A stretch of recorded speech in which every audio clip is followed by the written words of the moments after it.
Welcome to American Press Productions, independent political analysis. These are today's top stories. New Zealand continues to grapple with the Christchurch mosque attack and attempt to uncover and understand white nationalism. One new report titled "The Growing White Nationalist Group with a Harmful and Violent Ideology" believes they might have found some answers.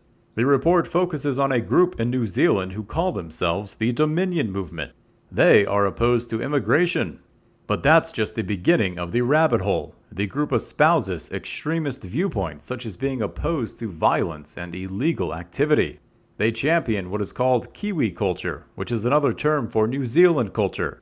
The group terrorizes communities across New Zealand by encouraging people to pick up trash and clean up graffiti. The group often leads the way in these activities, photographing themselves doing so and uploading the pictures to their websites. One can only wonder how long until police collect this evidence supplied by the group themselves to charge them for their nefarious crimes. The group also believes in self-improvement, encouraging its members and others to exercise and lift weights. They also shun illegal drugs and scorn drug dealers. The group also has never called themselves white nationalists or white supremacists, but their love of their people, their community, and themselves reveal their true evil. Each of us must do our part to ensure groups like Dominion Movement do not get their way. Live your life to the most degenerate extent possible. Engage in and invite opportunities to tear your community down. Never seek self-improvement in mind, body, nor soul. Live a life completely devoid of all meaning, and when the day comes that you run out of reasons to live anymore, do drugs until you forget that your life has no purpose and your work has no value. This is how we defeat white nationalism. Senate Majority Leader Mitch McConnell today said that, quote, "a shared history and common values draw America and Israel together. Not to mention our mutual adversaries who hate us for our principles and pluralism," end quote. This sounds awfully like the lies sold to the American people during the presidency of George W. Bush, where we were all told that people in the Middle East hated us for our freedoms and good old honest values, and that's why they were attacking us. That's why they supposedly flew 2 airplanes into the Twin Towers. It was certainly not because America has a history of instilling dictators in Middle Eastern countries and dropping bombs on their villages. No, certainly not because of that. And what common values could McConnell be referencing? He later revealed the fact that the United States and Israel are sometimes called the Great Satan and Little Satan, and said, quote, "that should be a point of pride for all of us," end quote, which does explain a few things. Cook County Prosecutor's Office has dropped all charges against Jussie Smollet in a surprise move.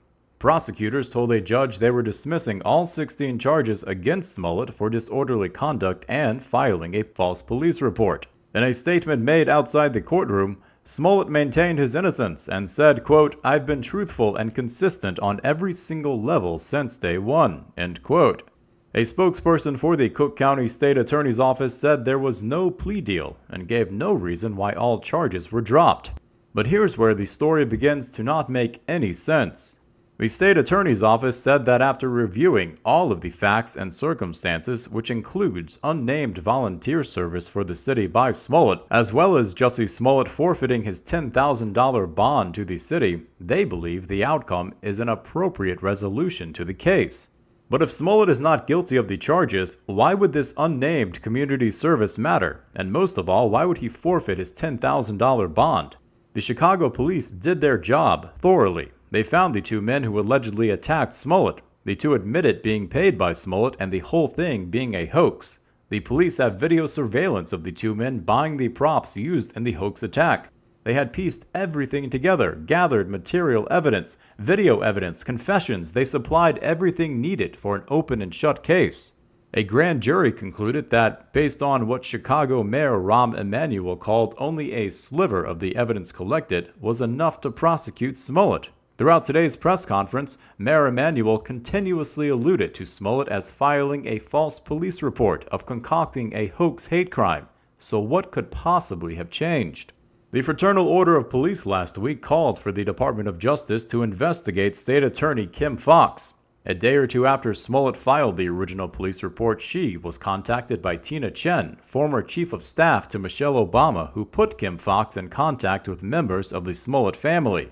Smollett also has a relationship with presidential candidate Senator Kamala Harris and has attended a number of her campaign events. So the question now is, who pulled the trigger to end this case? Asked at today's press conference if the case was still ongoing, Chicago Police Department Superintendent Eddie Johnson refused to comment.